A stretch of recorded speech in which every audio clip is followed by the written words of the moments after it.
we seek out people who want to do daring and dangerous, wonderful bits of architecture. You are listening to the Property Developer Podcast, your home for tips, ideas and inspiration to help take your developing to the next level. Now here's your host, Justin Getty. Hello and welcome to episode 75 of the show. Great as always to have you with me. Thanks for tuning in. Got another terrific show coming up for you today. A guest that I'm sure you will enjoy listening to. We'll get to that shortly. And I have to say, I have some amazing guests lined up for the next few episodes and I can't wait to bring them to you, so stay tuned. What's been happening in your world? Keeping your projects moving, I trust? A lot has happened with me since the last episode of the show. Melbourne has come out of lockdown after 11 weeks, thank God, which has been great. So life is slowly getting back to some sort of normal. Construction continues on my project, and we've made 3 strong sales in the past few weeks, which is a nice boost to the sales velocity. And progress should speed up on the build now that restrictions have been lifted on the number of people that can work on site. So we have now sold half of the properties in the project, which is great considering we haven't even laid the slabs yet. Speaking of slabs, we begin pouring them this week, so that will be another milestone to tick off once they are down.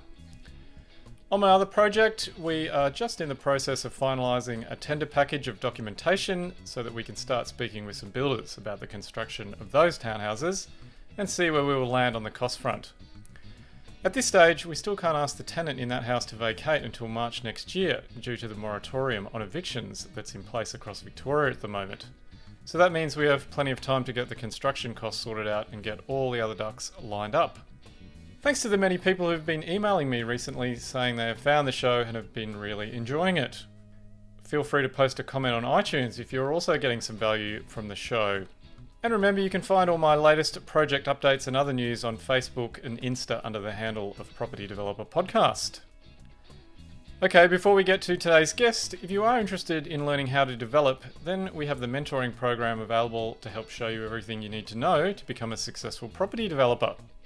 Email me, justin@propertydeveloperpodcast.com if you want to know more.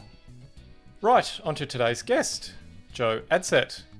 Joe is a Brisbane-based architect that has turned his hand to developing his own projects. Like many architects, Joe started his practice and took on whatever commissions he could win. As he grew and evolved, he did some renovation projects along the way and started designing luxury residential homes for his growing client base.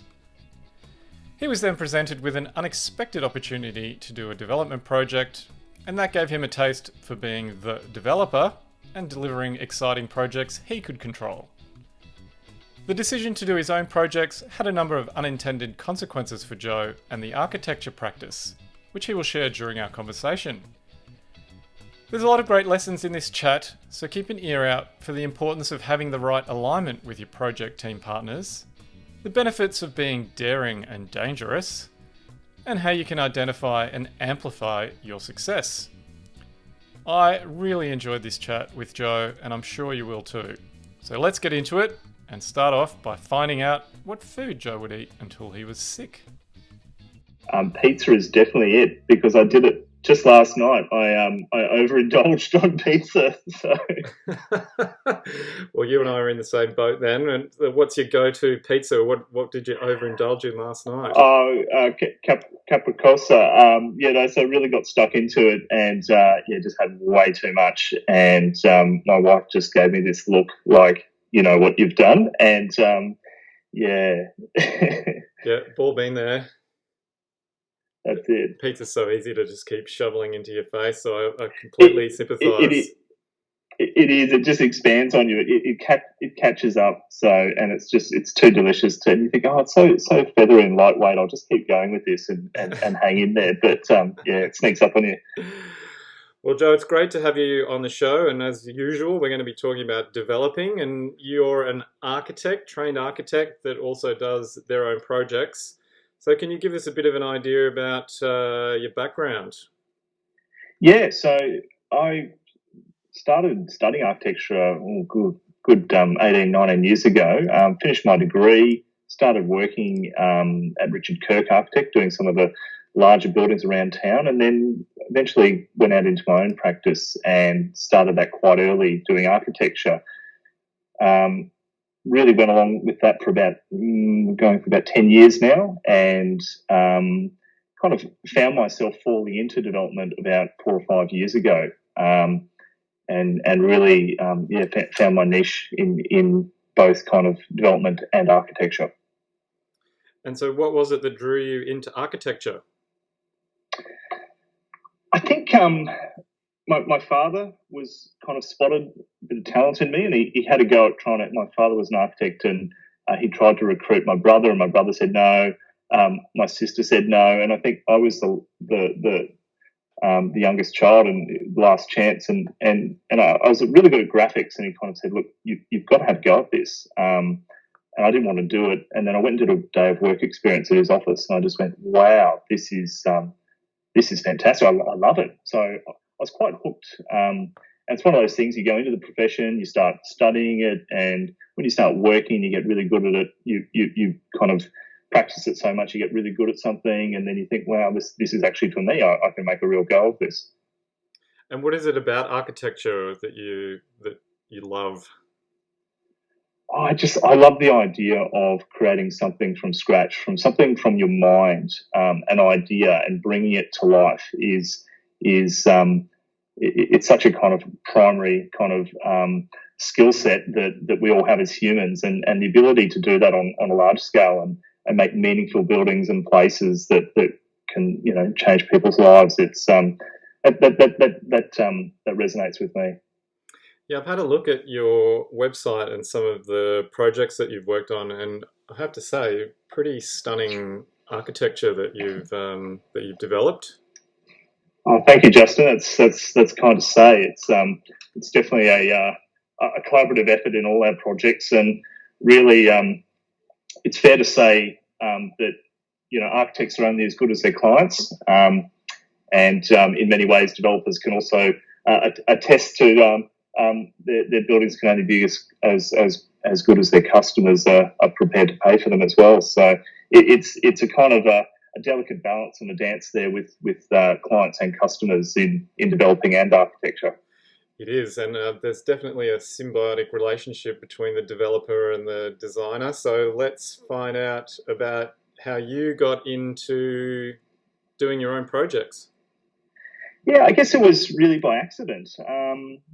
Like in our early years as an architect, we had this kind of, when you start a firm as a young architect, you really commit career suicide in some regards, because you go from doing these great, large signature projects and you take the leap of faith and you jump off and you end up doing anything for everybody. And, that's from humble toilet blocks to kitchen renovations to just anything that comes your way. And what we found ourselves doing, as many young architects do, is you do a lot of work for developers on a speculative basis, and going to developers and saying, hey, I think this could work on this site, and we got a knack for doing that. And what I found increasingly frustrating is taking ideas to developers and then saying, nah, I don't think that's a good idea, and I'd kind of sit there and go, well, I think it's a good idea. I think this could work. And it was really kind of born out of that got to the point, so frustrated with developers not taking it seriously. I'm just like, well, I'm going to have a go at this. And so we did. And so how did you get started? What were those first couple of projects? What did they look like? First couple of projects was really looking at the idea of building an office for ourselves. And there was a small site across the road from our current office that we were leasing. And I thought, I'll approach the old lady that owns that and see if she'll let me renovate it and renovate the property and things like that under a long-term lease with an option to buy. Turned around and said, no, don't want to do that, but I'll consider selling you the property. And said, but there's only one catch. And I said, well, what's the catch? She said, well, look, you need to buy the adjoining property as well from the other old lady. And I thought, okay. Hadn't thought about that, and I said, can I have a moment to think about it? And hung up the phone, thought about it, and thought, okay, might as well explore this. And really, this accidental project was born in that we had the opportunity to do a much larger project. It was way too big for an office for ourselves, for a practice, but it was a perfect opportunity to get into a large multi-residential project. And so what did that look like? What number of units? Was it a mix It of was commercial and residential? It could have been anything. It was a particularly generous zoning in the local area of Tenerife and Brisbane, and we looked at it from the point of view at the time there was an incredible investment boom of smaller 1 and 2 bedroom apartments being built in Brisbane. I could see that was definitely going to come to an end, given that every man and his dog was in that market at the time. I'd been following a lot of the demographers and literature talking about the undersupply of 3-bedroom apartments only making up, I think it was 5% of the market share at that point in time. And I thought, well, I really only want to develop things that I'd want to live in. So we looked at the idea of doing generous, larger apartments as a point of difference in the marketplace. And of course, by the time our approval came through with council, I think we had approval for 18 large owner-occupier units. And by the time that approval came through, the investment market was absolutely tanking. It was dire in Brisbane, and prices were falling backwards. It was not good. It was a very, very tough time. And but at the same time, there was just no supply of larger owner-occupier units, and we were probably the only developer on the market. That ourselves and Mirvac had a larger project down the road. And it was good timing. So did you say it was 18 apartments? Yeah, 18. That's right. So that's a pretty juicy first development project to take on, Joe. Yeah, it was substantial. And I called a client of mine who had become a neighbour in my suburb and said, "Hey, do you want to team up on this?" And he had a background in property finance, working for the major banks. And I said, I really need someone to help me get finance on this project and help me put a bigger deal together. So, a partnership was formed on that basis. Craig, my partner, he put in some equity, and I matched him with respect equity in terms of purchasing the land. And to do that, my wife and I decided to sell our house and rent for I think 4 or 5 years. We made the conscious decision with a young family, which was a wonderful thing to do. Yeah, and that's always the good conversation to have with your wife when you're a developer, isn't it? Hey, we're going to sell the house and put it all into this project. Pretty much, and I'm lucky to have a wife that is very, very intelligent and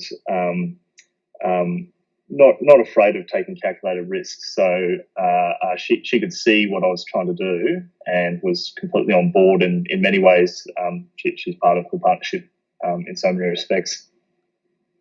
And so tell me a bit about some of your fears, or when you were looking at the project and it was looking to be much bigger than perhaps you'd originally anticipated.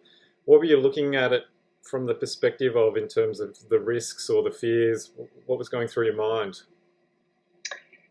The major one was at the time was the cost of building. So we were in a strange situation where the cost of construction was getting out of control because of the investment boom that was happening at the same time, and prices were kind of seemed to just be going up and up and up and up.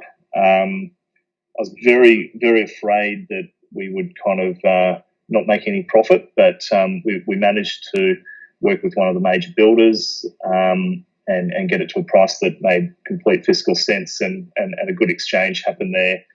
So that was probably the primary risk. The other one was around about settlements at the other end, and just worrying that kind of, it was a whole new world of, disclosure statements and legals and contracts and off the plan and all these commitments and that our real estate agents were saying and making, and hoping that at the back end of the project, these people would settle their units, and not have issues around solvency and all these other things were happening in the market. So there was a bit of risk carried with that project, but I guess I'm kind of a bit of an eternal optimist. So I tend not to see the risk sometimes, which is a wonderful personality trait, but also it's something to be very mindful of and have people in your team around you to counter that can predict those blind spots that perhaps I can't see at times. So when you talk about the construction cost risk and that being a major concern to you, which you addressed by working with a good contractor, can you talk to me about how you de-risk that or the steps that you took to get yourself comfortable? Yeah, absolutely. And it's something I do very early on. So we write the project feasibility and I like to bring a builder in almost upfront on a project. And it sounds ridiculous. Most people say, oh, go out to a competitive tender, do this X, Y, Z. That's the traditional form of the profession of architecture, to get a whole swathe of drawings and then put it out to the market, but to get the most competitive price. But I know exactly how builders work, and the more complex and detailed a project seems or appears, typically the higher the price will be. So I think if you can bring a builder in early and use their expertise and knowledge and work with them, you'll actually get the best out of the builder and their skill sets. And there's a genuine collaboration occurs there where everyone has a vested interest in quality up front, knowing that that's the primary driver, but it needs to be built into the budget. Otherwise, there is no project. So the builder knows it. The architect knows it, the developer knows it. Everyone has the common goal there of seeing the project succeed, and there's a financial benefit to the builder to being a part of that team, and knowing what the core drivers are around price, time, quality, all these expectations. They become part of the team rather than this more adversarial approach where you go out to a tender and line up all these competitors against each other. I don't think it does well. I actually think the only people that win out of that process is typically the subcontractors, because invariably the builders are all using the same subcontractors to tender a project. So, it just becomes who's going to pad their price the least in order to win the bid. And the builder that you were working with, how did you identify them as being the people that you wanted to partner with? Yeah, so we listened to, again, my development partner, background in finance, said, well, look, let's talk to the bank and ask the bank to put forward a few builders, noting that, if the bank's happy with your builder, it's much easier to obtain finance. So we did it that way. And of course, the bank puts forward all the big boys in construction typically, but also they put forward some very good operators. One of those operators went insolvent at the very start, so we did actually have to change builder very early on. Sorry, how early on? The original builder that we started working with in a collaborative way, he ended up going insolvent, that company. So how far along ended up changing? Sorry, how far along the conversation? Before we started the project, of course. Okay. But we did see the warning signs there, and we've, stepped out of that relationship and into a newer one with a larger builder who, we obviously did some more solvency checks and looked into that. Sorry, can I just jump in and ask you, Joe, of course, just the warning signs that you said that the builder was going insolvent, can you remember what they were? Yeah, absolutely. We had a kind of fixed price offer lined up to build the project, and that builder at the time came back and said, oh, look, we need to increase this price a bit more. The price of a crane's gone up. And we say, okay, how much has gone up? Oh, about $500,000. Okay, that's a big jump. Certainly we haven't budgeted for that. So things like that start happening, and you go, well, look, really, this is a bit of a cash grab. Changes to terms around getting money quickly is always a warning sign with builders. And having been through that in private practice and seeing builders go bust on many occasions, you get a sense for when builders are getting close to the wall. And typically it does take about 18 months from that period on for a builder to actually go insolvent or be liquidated or whatever process they go through. But the writing is typically on the wall pretty early. Another colleague of mine who's a developer, a very good developer, he always calls up the subbies because he says the subbies always know who goes bust first, and it's typically the guys who aren't getting paid. So if he calls his normal painter and he says, "Oh, such and such didn't pay me," he knows not to tender to that builder. So you kind of learn the smarts from a lot of guys in the industry, and we did a bit of calling around, and everyone had confirmed same with that particular builder, and we thought, look, I think it's time to move on to a different builder. And luckily, it was early in the piece, and we could get away. There was no binding contract in place, and we were able to reconvene with another very good and talented contractor.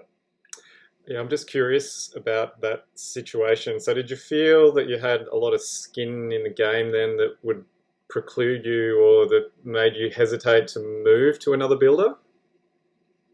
Yeah, it was very early on. There was a lot of IP with respect to how that builder and the methodology that they wanted to build that particular project.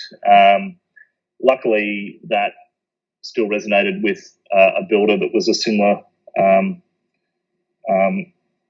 had a team in place that was a similar size that they could just fit right into that mould. They did make some changes. Again, one of the things they changed was the crane. They said, yeah, look, that is true. Crane prices have been going through the roof, not to that extent, but they had a better solution, which was to build the project with mobile cranes and rent the site adjoining, which is something that no one had proposed. So again, some really good intel there saved.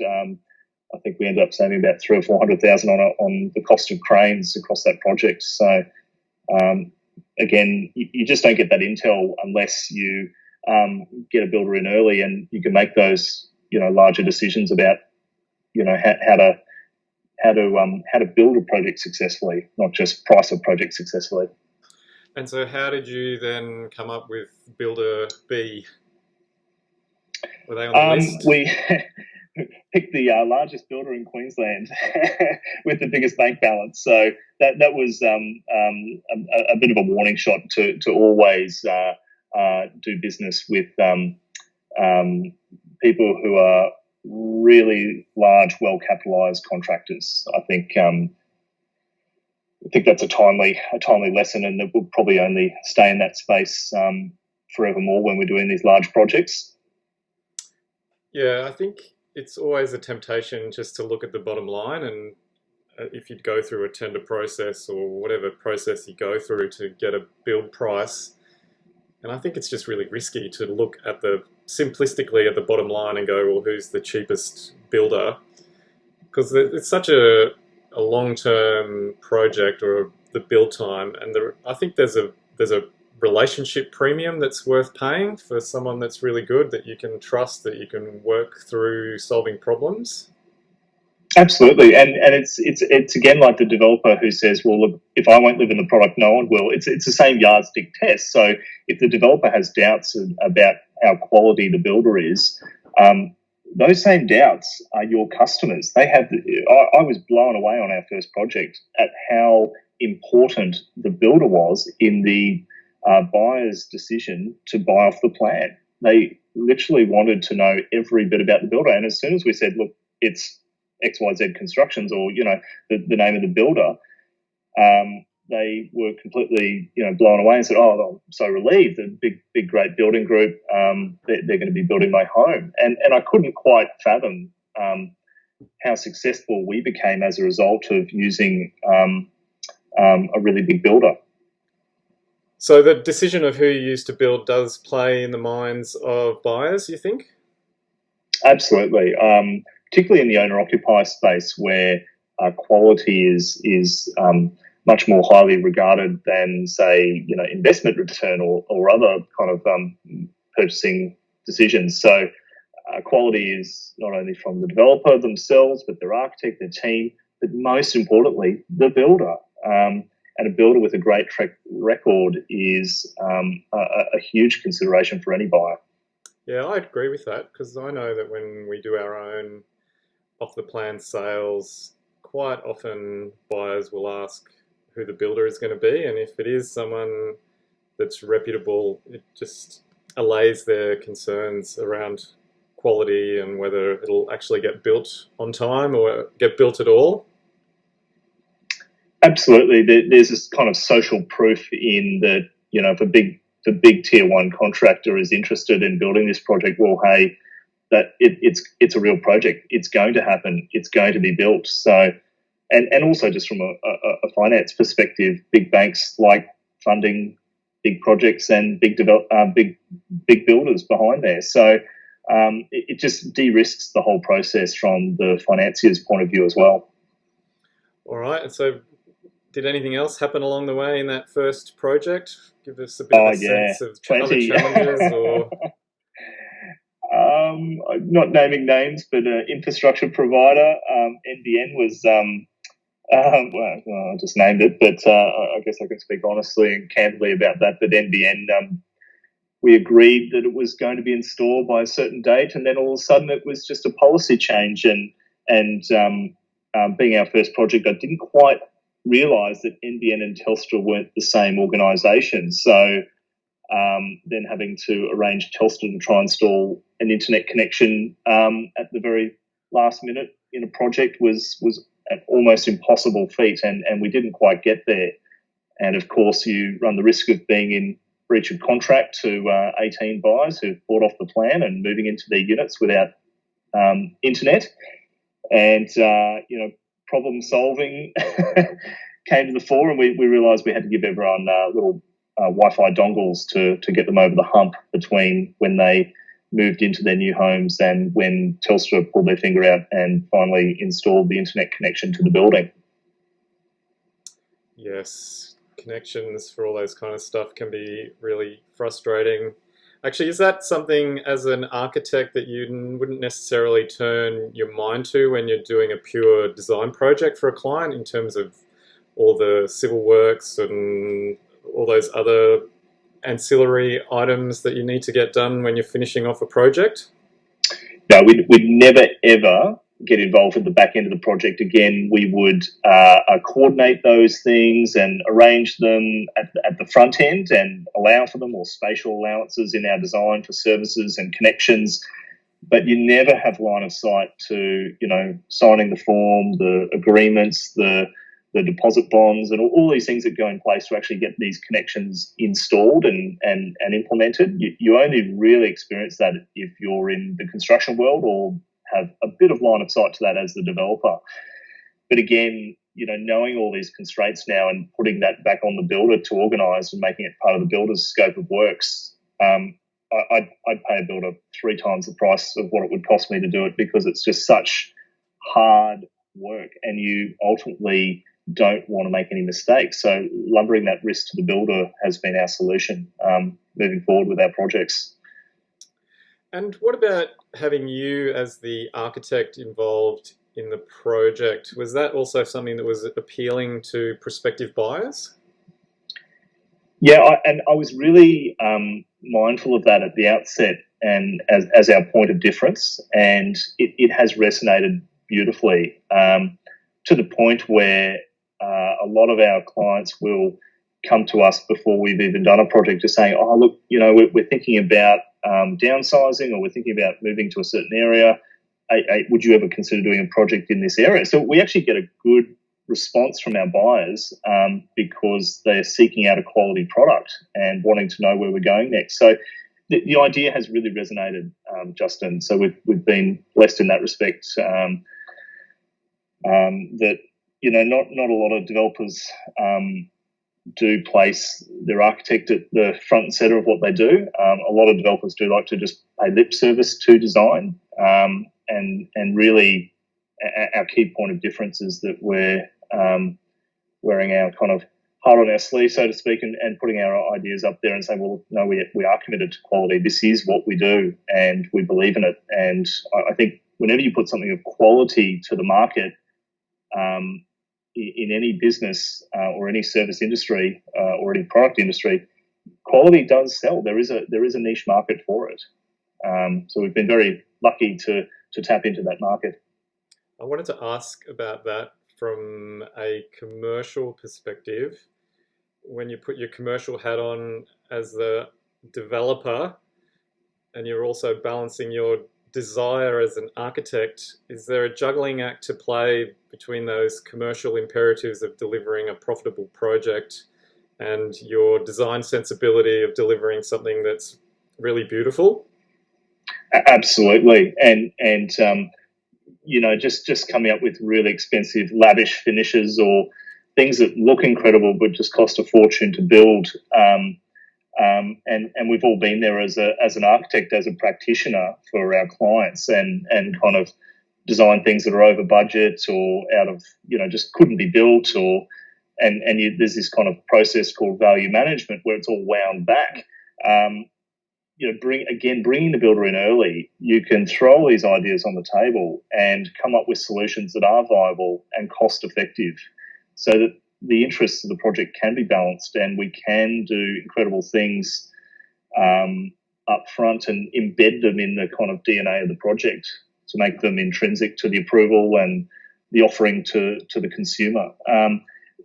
Just doing it in isolation is a really dangerous game. So an architect without any commercial kind of imperative can actually be a burden upon a project. So leading with that and using that as the driver in which to bury it intrinsically in the design, it shouldn't cost extra if done efficiently. So there is a balancing game there, but it's not our skill as architects to do that. It's about bringing the interests or the skill set of the builder on board and tempering that with the engineers, with the whole project team to come up with solutions that do work.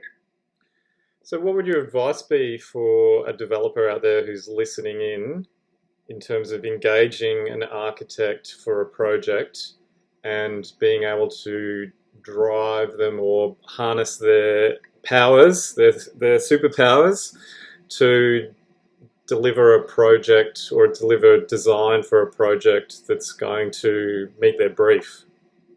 Yeah, I think if it's specifically in the owner-occupier segment or sector, I'd be bringing the builder in really early, making them part of the project team, respecting their skills, being open and transparent about how much this needs to be built for, so that there's a clear objective there to achieve, and then using everyone's knowledge and skills to ensure that that the project will be delivered and that there's no kind of cost cutting at the last minute, because there's nothing worse than a developer who lines up and promises to the market, to their buyers, who says, hey, look at these great renderings and buildings that we're going to build.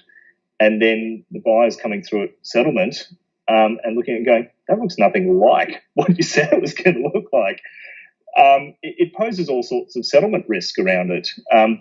To a market that's investors, I mean, investors couldn't care less. They probably don't even look at half of the things. They'll just walk in at settlement and go, well, is it rented? Great. Who cares? Let's move on. Next investment. But to an owner-occupier who's going to live there, these things are fundamental. So getting it right from the outset with your construction team, we found it's a very successful model. Yes, and I think you've evolved your company to actually doing your own in-house selling as well to help address some of those issues and concerns that buyers may have.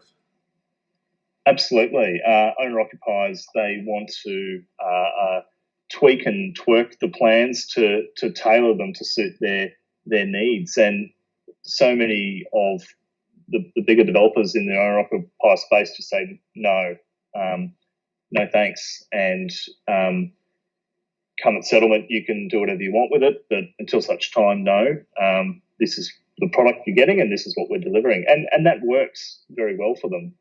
But there is a huge cohort of the market that doesn't want that and wants to sit there and have their voices heard, or wants to collaborate with an architect and customise and make changes. So I really would consider that a huge part of the selling process, and we're really seeing a lot of our agents who work for us as being more kind of lead generators and bringing great buyers to the table, and they're paid very handsomely for that role. But really, the conversion and the selling doesn't really happen until the buyer is satisfied and don't underestimate how hard that is for an owner-occupier. So an owner-occupier might sit there as a buyer and take a week or two to deliberate and make up their mind as to whether to purchase or not. And a lot of the time, it's an emotional decision to purchase. So, and we just treat these buyers as they were our clients and talk to them about how they want to live and how they would live in this unit. And ultimately, sometimes we put the hand up and say, hey, I don't think this is the right apartment for you. We have done that with some buyers and said, look, we just don't think this is a good fit. Would you consider going into another building that we've got coming up, or would you consider another apartment within the building? I think this one's a bit better for your needs. And I think just being really honest and open with people works better to find a solution for them, because with owner occupiers, they're not irrational, or it's not an analytical purchase. It's very much if it's not right, they won't buy. So and knowing that early, you can identify that and either stop yourself having 2 weeks of your team working with a buyer, knowing that ultimately you know that they're not going to purchase because it's just not fit for purpose, or it's too large, or it's too small, or it's so you can steer them in the right direction. It's an interesting point that you make, because you're actually working with prospective buyers essentially in the same way that you would work with a potential architect client or architecture client, isn't it? You're basically talking about the same kinds of issues or outcomes that people are going to want from the place they're going to live. Exactly. It's the exact same skill set required. And with our architectural clients, we're designing things down to the doorknobs and the hinges on doors. So it's that kind of attention to detail that is required in the owner-occupier space. And really, I see there as that role that we have, and that critical team of staff that serves our clients are there at the helm and at the ready to service these buyers who come in and want to talk about what the hinge is, and want to talk about what, how far, to what degree we can open the door. And it's even down to, well, where do we place the keys when we walk in? That kind of level of commitment to our buyers is a critical piece of our offering, and talking through exactly how they live. So we've just done the exercise recently. We sold I think it was a 265 square metre apartment, a project in New Farm in Brisbane, and lovely views of the city. And we had a young family buy that apartment, and we're talking to them about, well, this apartment was designed for someone with typically an elderly children. It wasn't designed for someone with young children in mind. So we took them on a journey about redesigning that, and discovering that their youngest son plays I think it was the trombone or a large musical instrument, and having to locate a space for that as soon as we walk in the door when we come home. So just really being able to be flexible and redesign the apartment to suit their needs was a huge selling point. And they've been around town and looked at kind of every other developer and development, and really hadn't been offered that level of service. So having that ability to customise and change meant that they became very rusted on, and ultimately ended up purchasing from us. So what did you do? Did you have to design a soundproof room for them as well? Yeah, that's always on the list. And increasingly right at the moment, where the Zoom room is becoming all the rage. So designing a space in which two professionals can work concurrently at the same time is a huge part of our brief, and we're customising and tailoring a lot of our homes to accommodate such a need. Yeah, I wanted to ask you about the challenges that presents, because as soon as you start customising, it introduces more complexity, and generally the cost will go up with the build. How do you manage to stay on top of all that? Because I know I've personally had issues with changes being made in townhouses, and they get missed along the way, and then it gets finished and something's the wrong colour, or the tiles are not what they're supposed to be, and it's a big headache to have to try and unravel and absolutely. solve that. And of course, it's not. It's to our audience who's listening. It sometimes seems like it doesn't really matter.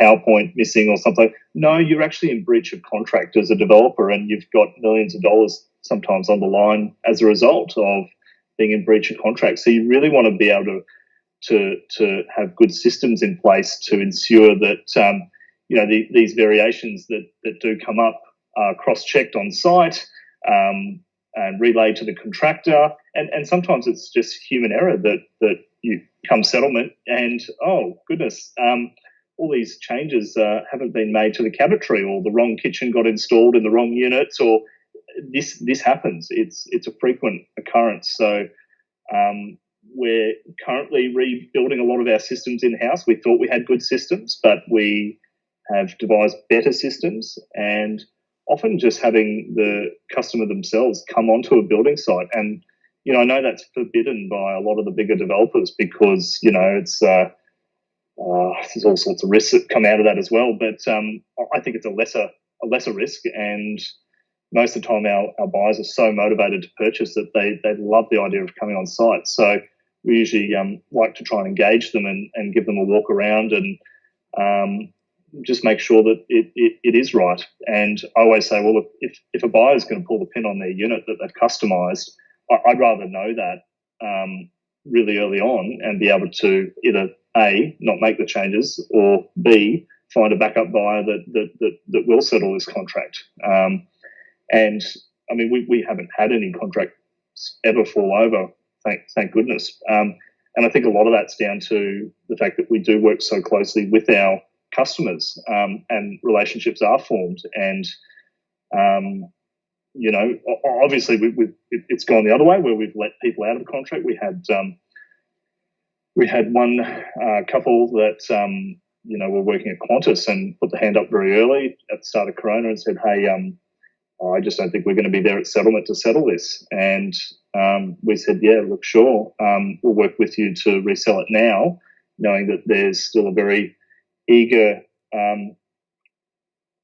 set of buyers there to take over and this unit from you. And again, they had a number of variations that were scheduled, and it was better that we had that relationship and they could voice their issues and say, hey, we're not in a position to settle this, or we don't think we will be.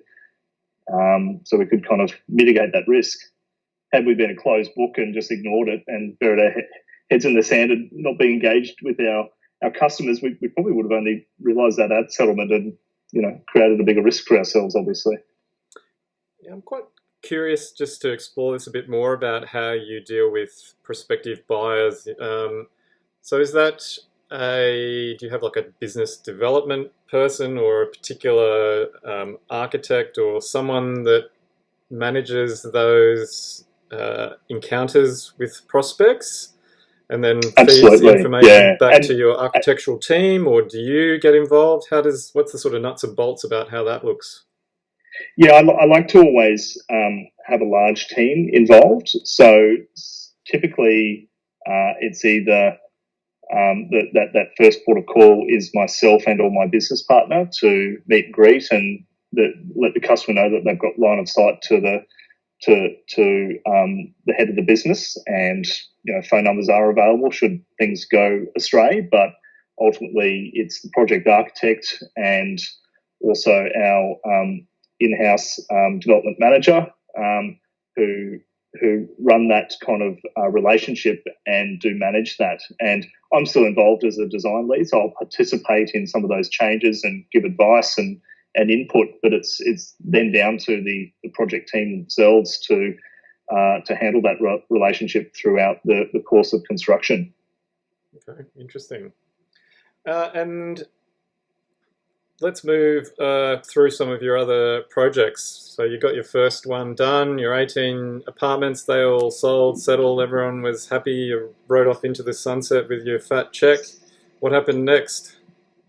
Well, we identified toward the end of that project that we needed something else to go into, and there was nothing really around at that time. And one of the resounding bits of feedback that we'd taken from our buyers was that they weren't quite ready to move to an apartment. They still wanted a bit of a yard and maybe a little pool, and started kind of writing notes and listening to that feedback, and we launched a freehold townhouse scheme of nine freehold houses in a neighbouring suburb, and really just got that to a price point and that was of value, and kind of undercut the price of an apartment, a downsizing apartment in that area.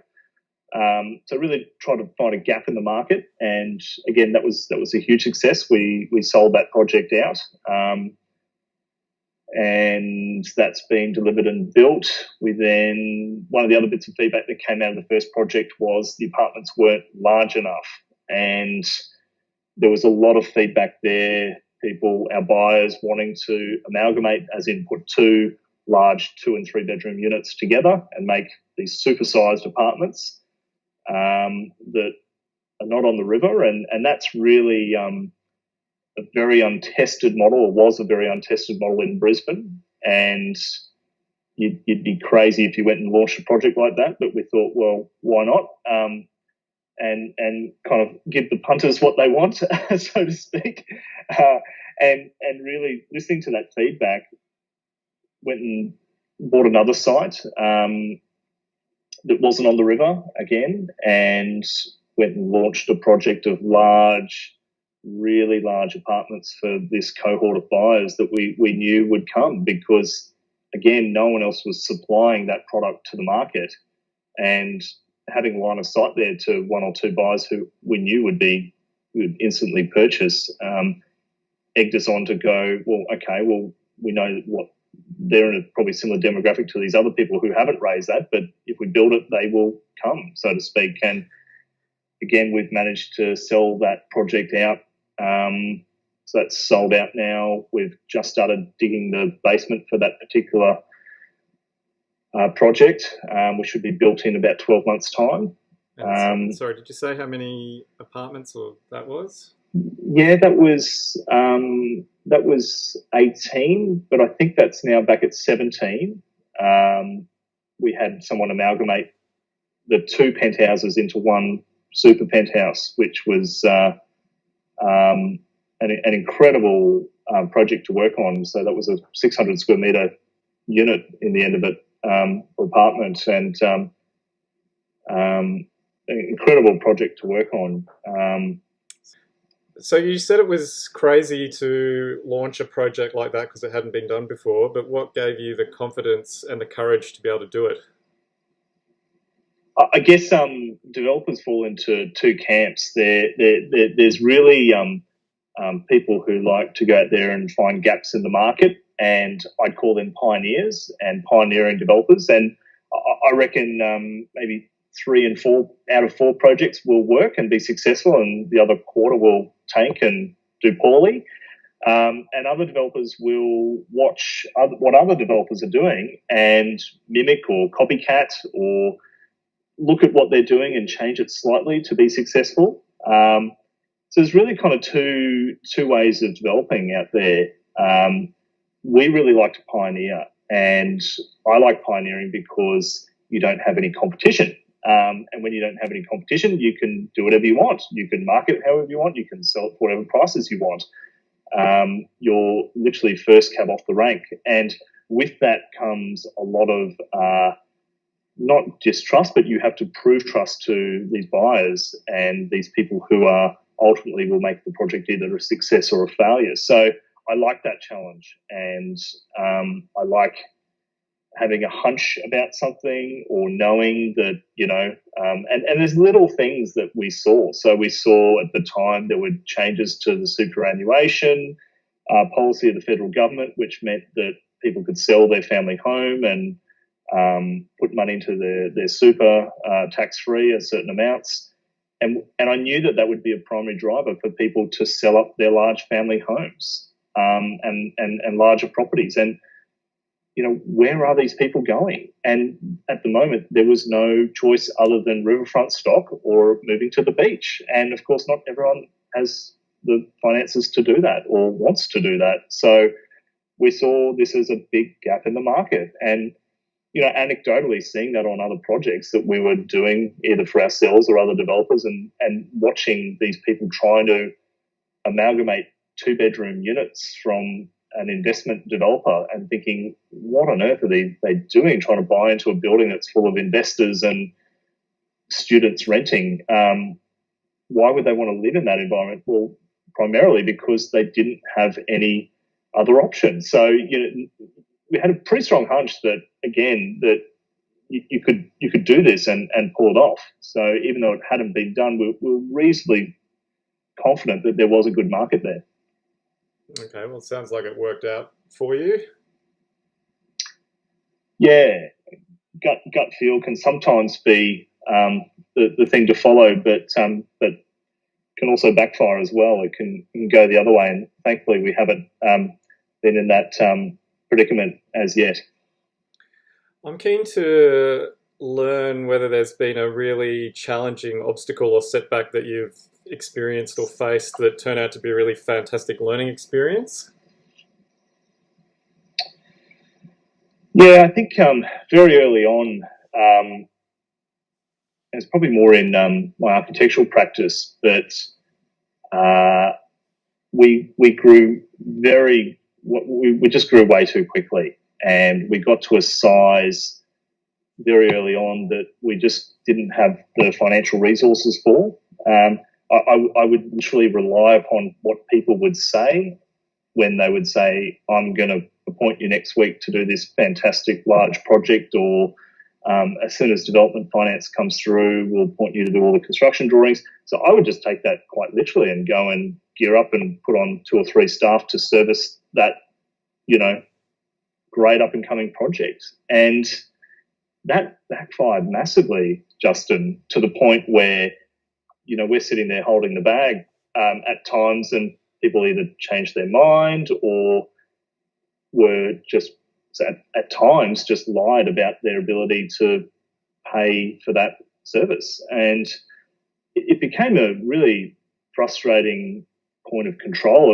And what we've learned from that as an architectural practice is don't rely upon your clients for your success in your business. You really need to create your own pathway and either take control of those projects for your clients and have better line of sight as to what on earth they're doing behind the scenes. So, or just discard those types of clients and go out there and do it yourself, back yourself and run your own projects and control the risk. And I'm much more comfortable with the latter, in that if we're in control of the project, we know when the approval is going to come out. We know that we're going to have to gear up and service a lot of these buyers off the plan. We can resource and allocate staff members much more effectively when we're in control of the project. And even though we've kind of got a vested or a conflicting financial interest in that, we're also responsible for the whole project's financials as a developer. To me, that's a lesser risk than relying upon a client that you barely know to either give you a job or take a job away from you. If someone decides one day that they just don't like the colour of the tie that you're wearing, you don't have a job in professional services. It can be a really challenging business to be in. And so do you still take on individual clients or for residential projects? Absolutely. We take on plenty. I still love being of service to clients, but we really, again, one of the things we learnt out of growing too quickly and or taking quite literally what people said, learning from that, what we took out was that we need to make sure values are aligned. And it's, again, very similar to what we do with our buyers, with our clients. We need to ensure from the outset that our values are aligned, as in we want to make sure that they want to build something quality. And believe it or not, as an architect, most people who come to you for service, they actually don't want you to work to the best of your abilities, as in you're restrained as an architect by either budget, time, or just people's fear of doing something different. So I don't want to do projects like that. So it kind of got to a point in our career where we don't have to take on projects because we have to take on projects.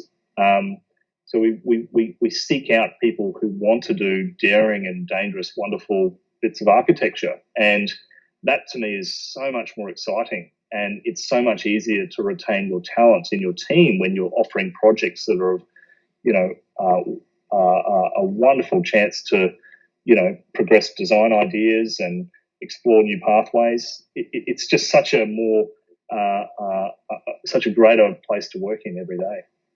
You don't hear the terms daring and dangerous when it comes to development too often.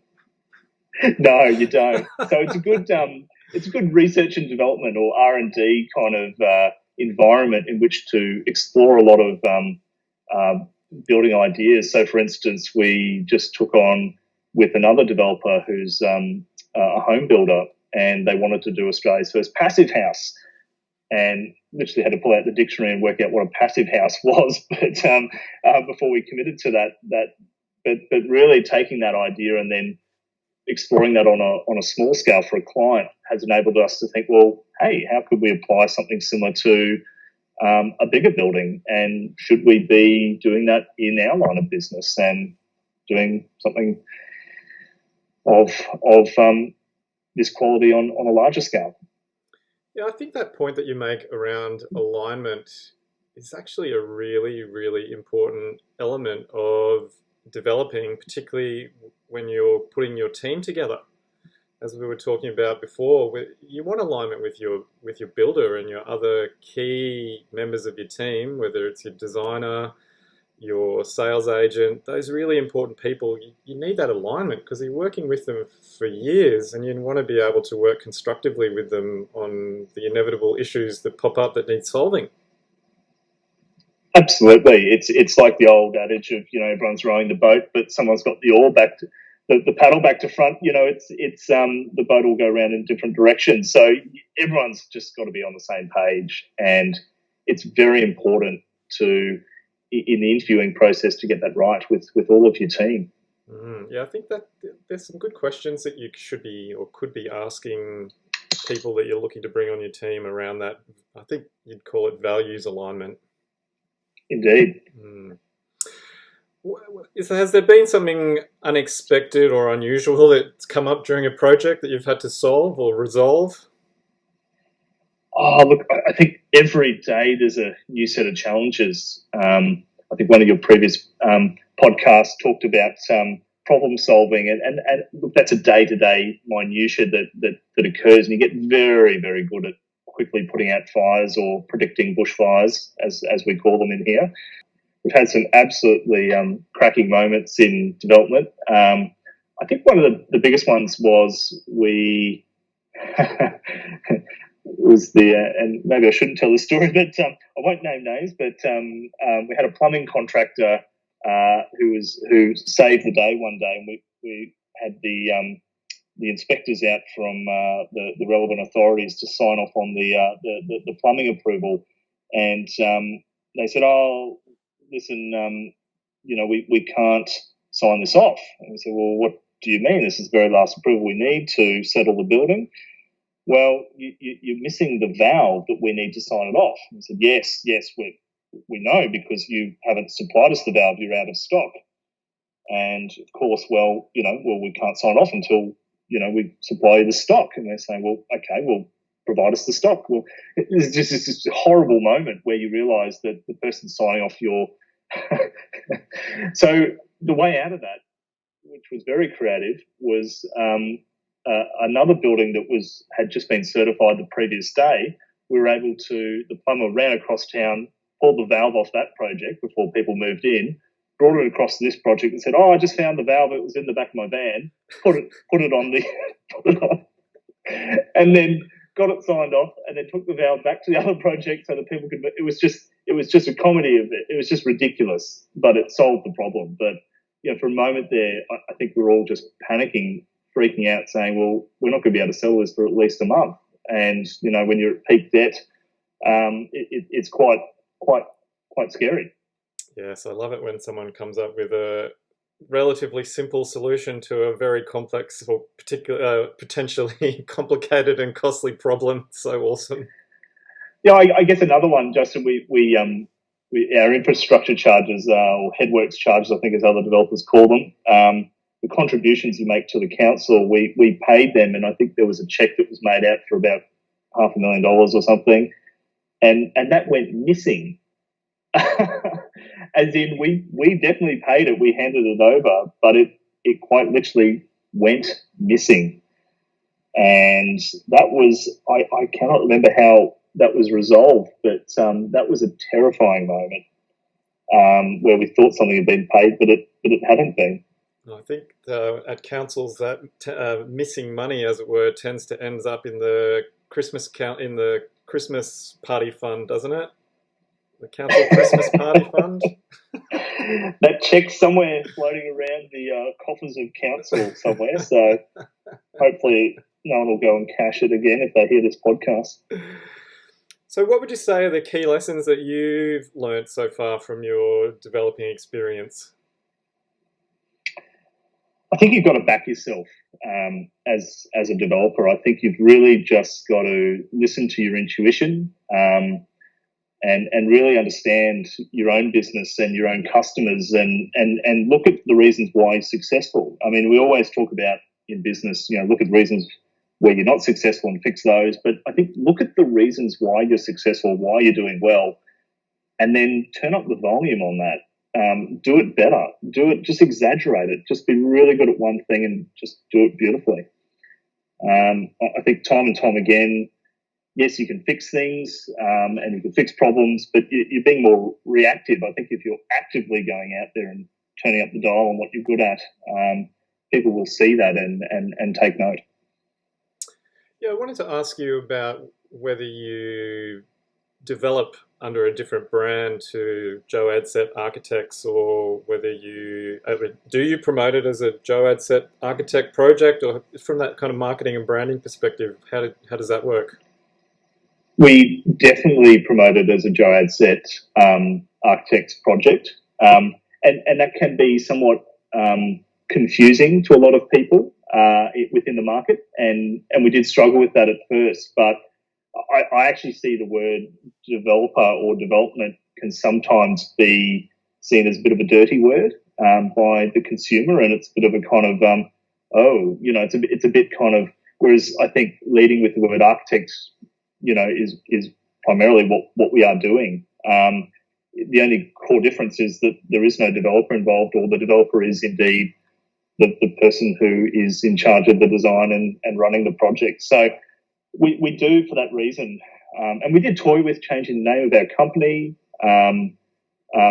specifically for developments, but it was confusing, and confusing not only to the staff internally, but externally to our clients who are buying from us, who knew already what we were doing. But there is a kind of perception out there in the market. I think if we did brand ourselves as developers, that we'd probably get more opportunities from people selling sites or taking us a bit more seriously, because I think sometimes the word architect implies that you don't really have the clout there to get in there and buy a site and do development. But it's just simply not the case. We're really ready and able to get into the next project.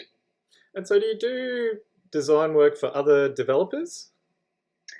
Yeah, and that was one of the terrifying things when we kind of made the decision to go into development. I was so worried that we would kind of eliminate all our other developer clients because there would be a clear conflict of interest. But it actually had the opposite effect. And we were run off our feet trying to keep up with all these developers who wanted us to do their projects. And I couldn't work out why. And it struck me that when we looked at it, that one of the reasons why was that because we had demonstrated fiscal aptitude to take on and tackle these big projects and demonstrated capability, that, hey, I don't want to work with this fairy architect. I want to work with this guy who knows exactly what they're doing, and their staff that know exactly what they're doing and have done this. So it actually worked really well. Having said that, again, you've just got to ensure when you work with any client in a service-based business that the interests are aligned, because often a lot of the people we interview for these roles and this work, we can't add value to their projects because the interests aren't aligned. As in, say, oh, look, I really want to, do this kind of stuff for downsizing owner-occupiers, or I really want to get into this market, or can you come apply this formula to my investor stock? And it just doesn't work. And I often will just say to people up front, say, look, it's a great project. No doubt it'll be successful, but we can't add value. And if we can't add value to your project and your bottom line, then really we can't take the project on. We'd just be taking it on purely on a monetary basis, which, it's just going to be disappointing for both parties. So you're better off just identifying that up front and being open and honest with people. Yeah, it's an interesting point because you're in the market with projects, like you've got your own Joe Adsett architect projects where you're the developer and you're leading and selling and delivering. And then you've got other projects that you design that you don't necessarily have that detailed, deep involvement with. Just wonder how that might work from a consumer perspective, or maybe they don't even think about it. Maybe it's borrowed from your brand. I think it's thought about a lot, actually. And there is a clear conflict of interest there at times in the other developers. We're going for the exact same client base. And a lot of these people that will buy off the plan in another suburb will come over and buy off the plan from us in another suburb. So there is a clear conflict of interest. But I'm very, very deliberate about identifying that, fessing up, and, just acting with honesty and integrity ensures that, these clients we do take on and identifying the clear conflict and saying, well, we won't be naughty boys here, or we won't step out of line. That trust goes a long way. And I think that given our professional background, the fact that we've been doing it for so long in this industry, reputation is such a key piece, and it takes decades to accrue and seconds to lose. So we hold on to that reputational piece very strongly, particularly in Brisbane, given that its reputation is everything in a small city. So, Joe, what's something that surprised you along the way in terms of doing developing, or just maybe as in architecture, or just in general? Oh, definitely the importance of credit and banks and finance, and the role that plays in any developer's ability to develop. I think I really underestimated how important that was at the start of my developing career, and perhaps access to credit was a lot easier back then, but certainly I can see, just head-on collisions there every day with respect to finance world, and really seeing lenders how they can turn the screws on a lot of developers, and it just wreaks havoc on projects. So not underestimating that that ability for a financier to move the goalposts, so to speak, and that relationship that you hold with your financiers or your investors is paramount. Yes, absolutely true. It's definitely fair to say that developing is a numbers game at the end of the day. And then what about the most difficult decision you reckon you've had to make in your business? And I've struggled with this for years, but I guess the first 10 years of business, Justin, was saying yes to every opportunity that came our way for the very reason that we needed to just grow and do great work. But now we're to a point, the hardest thing we need to do is say no. I really struggle with saying no. I like being positive and can do and just, doing everything I can to help clients and customers. But again, saying no to certain opportunities that where you can't add value, that where you really can't work to the best of your abilities. And it's a really hard thing to get into the habit of doing. And I struggle with that. And I think a lot of our team struggles with that. And and often when you have a lot of opportunities to do a lot of different things at once, just prioritizing things and saying, no, we just need to do this and do this thoroughly and do it well and see this out. You can easily get distracted and want to go off to greener pastures and pursue the next kind of project, but you've really sometimes just got to say no and just stick with what you're doing and finish off something beautifully. Yes, I call that chasing the elusive something better. Yes. Now tell me, yeah. Sorry to interrupt. So is you said your dad was an architect? Yeah, Dad's retired these days, but he's still with us? He was. Yeah, no, he's still very much alive, and a fountain of knowledge and wisdom there for me to call upon. Yeah, and what's his view about the projects that you've done and what you're doing? Does he like your design work? What does he think of your projects? Oh, I think he's very proud. He makes that very known to me, which is lovely. I spoke with Dad very early on and challenged him and really said, look, I see you're in a service-based model of business. I really want to pursue a product-based model of business. And not really knowing what that was at the time, but and having a lot of kind of high-level intellectual conversations with Dad about that and really kind of seeing the stresses of Dad, who ran a large architectural practice and really what it takes in terms of commitment to your partners and your staff and your clients and years of dedication, and just knowing how hard that was,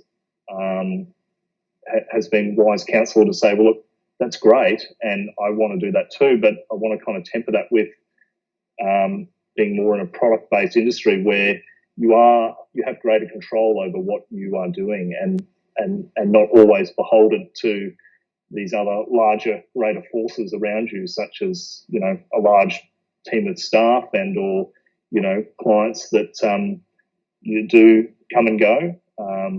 So just being in greater control of the projects. And I think at first he probably didn't quite understand what I was getting at and contemplating, and now really kind of probably embraces it more and fully understands this idea of risk, that it's actually not that risky to be a developer if you can stay in charge of your financials. You can avoid greater risks which are around the corner in your typical service-based business. Yeah, I wanted to get your view. I mean, I don't know the numbers in terms of architects that become developers. It doesn't seem something that common. Would that be a fair comment? And if so, why do you think that is? I think it's relatively uncommon. I think in the older days, it was a very natural career path. I just think that sometimes architects are perhaps more creative and not ever encouraged to take risks outside of their profession in terms of their training. I think definitely the studies that are available to young students at the moment who are studying the profession, they're encouraged to be much more entrepreneurial and really have a diversity of skill sets that do align to a multitude of different avenues in the industry. So I think in many respects, I'd love to be, a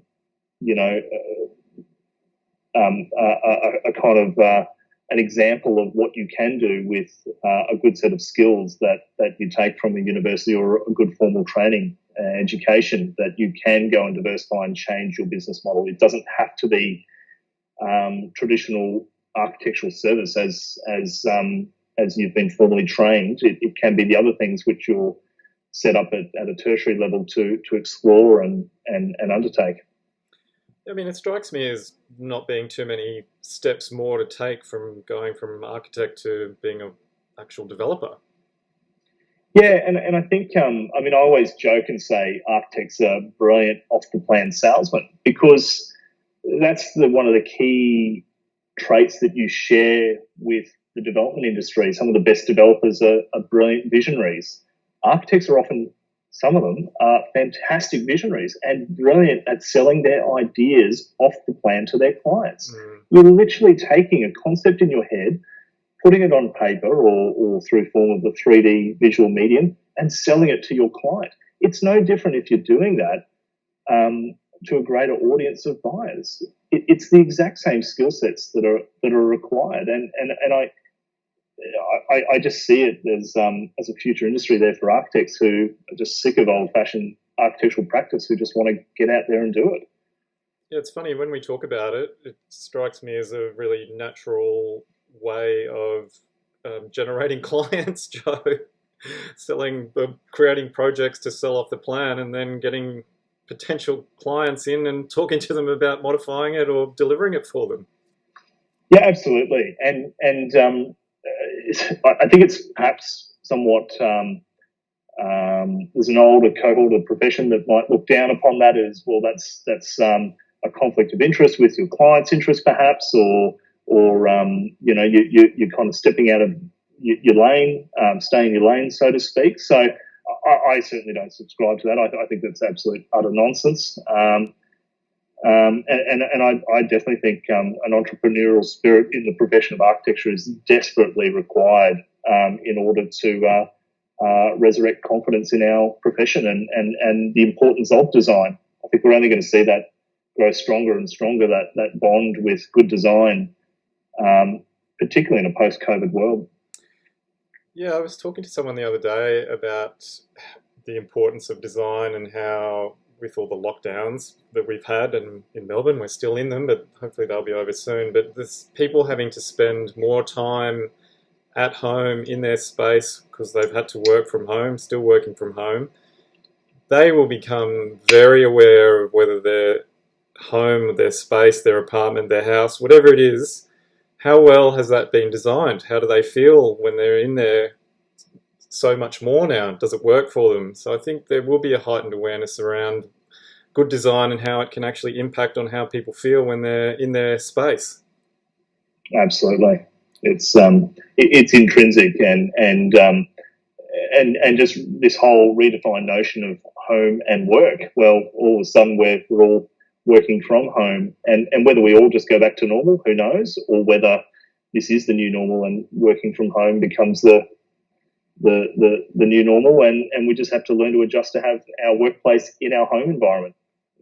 That's an incredible thing to consider. What's your view on that, Joe? Where do you think we're going to head to, or what may be some trends that emerge from all this? I'm not sure. Maybe a bit more flexibility to life is what I'm seeing. I actually think things will go back to normal very soon, but I think there will also at the same time be a fundamental shift for some. So I don't think it'll be for all. So again, it will be this kind of movement toward it, but only for a certain sector or segment of the market. And it'll be, again, a somewhat of a niche. It might be 15% of the workforce operates like this, but it won't be all the workforce. Okay, Joe. Well, I'm very keen to hear what you think the best piece of advice is that you may have ever received. I think doing one thing and doing it really well, not getting distracted, focusing on one thing. I mean, that's something my wife has drummed into me in her infinite wisdom, really motivating me to just focus and concentrate on doing one thing really well. I think other developers have always taught me a bit the art of deal making and really understanding what the other side is thinking in terms of your approach to whether it be buying something or motivating someone to work for you or not work for you, really understanding what the drivers are there with respect what their interests and where their interests belie, and kind of being responsive to that rather than just approaching a negotiation or a discussion with your interests at heart. I don't think you'll be successful. They're probably the two that stand out for me. Okay, yeah, they're very good. And what about yourself? What do you think you've learned about yourself along the way, Joe? I think I've got a lot of stamina. I've got a lot of patience. I think I've learnt, even though I thought I was quite an impatient person, I think I actually have it in droves. And the also I've become much more analytical, I think, rather than just being creative. I definitely have learnt that I am quite analytical, and I can look at something and see why something has worked, but also equally look at something and see why it has failed. I think that's a key component to a lot of successful entrepreneurs, to not be scared of the moment and trying something, but then trying something, and if it works, well, hey, why did it work? And if it fails, reassess and look at it and go, well, that failed because of this. And being truthful and honest in your examination of things, rather than just kind of hiding from the truth. I think that's a big part of that. Yeah, I think when you close out a project, it's really invaluable to go through that process as well. So I know a lot of developers or smaller projects, maybe it's like just close it out, bank the checks and move on. No, you can't. You have to do a brain dump and all the things that went well and all the things that went wrong. I like to kind of bring everyone together and have a lunch and just have a scribe there to write it all down, and it turns into quite a long afternoon of drinks and conversation. But it's such an important exercise to really brewstorm, as we call it, brainstorm, but with a couple of drinks, to really kind of debrief and take away everything that was a success and a failure. Yeah, that's a really worthwhile process to go through. What would be your top tip for developers out there who would be looking to take their business to the next level? I think really looking inward and really understanding what it is that makes you successful or unsuccessful, and really investing in the reasons why you are successful. I think, again, it's just so important to turn up the volume on those primary drivers in your business. I just think, it's just so fundamental. And I'm curious to know, if you lost everything tomorrow and you had to start all over again, what would you focus on? I think I'd become an advisor. And maybe if I didn't have any ability to run a big team, or, I didn't have any capital to invest into projects, I'd probably offer it up in exchange for sweat equity. I'd probably try and, I guess, take on some of the biggest and boldest projects I could partner up with, be it as an architect or an advisor or development manager or shadow developer, whatever the role was. I'd specifically, like to use the knowledge base that I've acquired. You can always, take away someone's wealth, but you can't take away knowledge or skills. And you see that time and time again of developers, I think, and anyone in business who's failed. And you see them become successful again after a financial setback, notably because they do, at heart, have a brilliant set of skills there. Yeah, the pain can certainly be really important in terms of driving you the second time around. Indeed, and thankfully that hasn't happened for me, but I have seen it with other colleagues, and I've seen them bounce back and do tremendous things. So I think setbacks, as monumental as they may be, for some people, it's about what you do thereafter and your next steps. So yeah, I think that's how I'd approach it. All right, well, we're getting close to the end here. If people want to find out more about you or about your practice or your developing business, where can they go? I Google. I'd Google Brisbane architect developer. That'll bring up our name.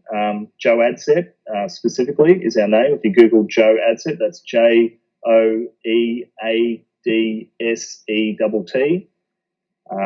And email's a great way of getting in contact, or over the phone.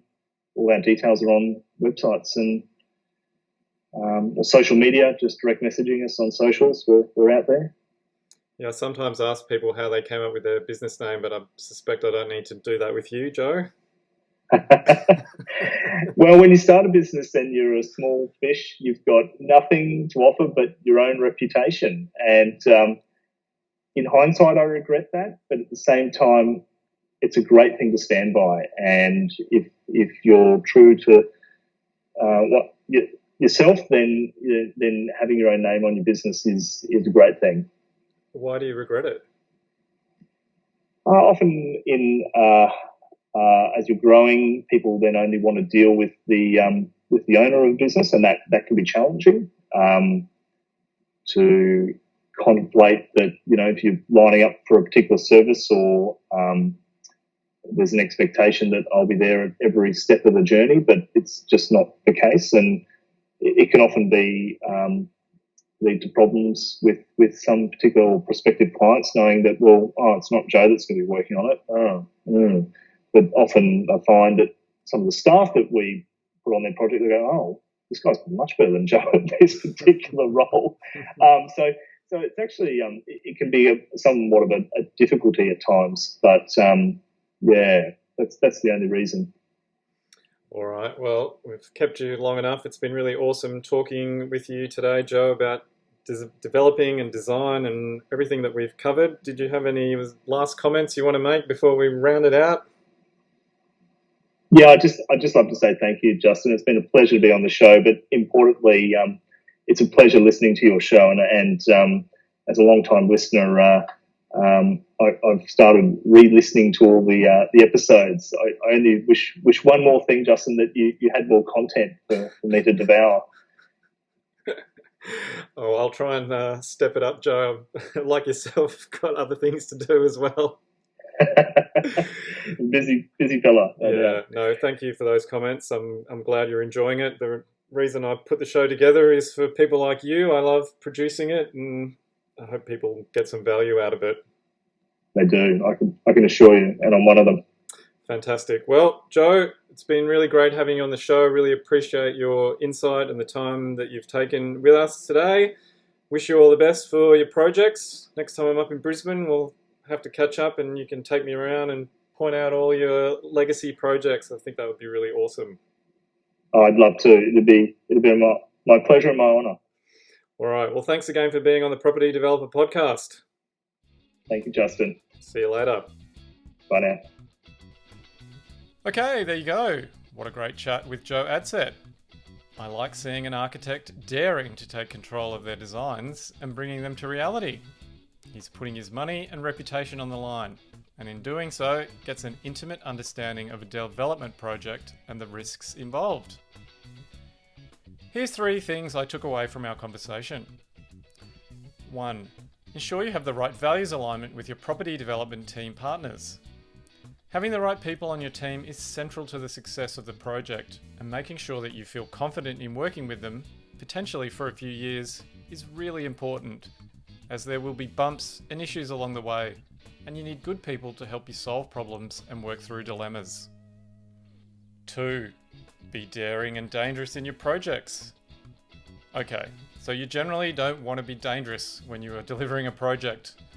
But what Joe was getting at when he said that was not to be afraid of trying something new. You don't just have to follow the crowd. You can carve your own path and deliver something fresh to the market. So, how can you be daring and dangerous on your next project? 3. Success leaves clues. So have you taken some time to think about and articulate the reasons why you have managed to get where you are today? What are your strengths that have underpinned your success? Joe's advice is to focus more on those attributes and turn up the dial on them, as this will help amplify your success and achievement. I really like that suggestion. So perhaps it's time for a personal awesomeness audit.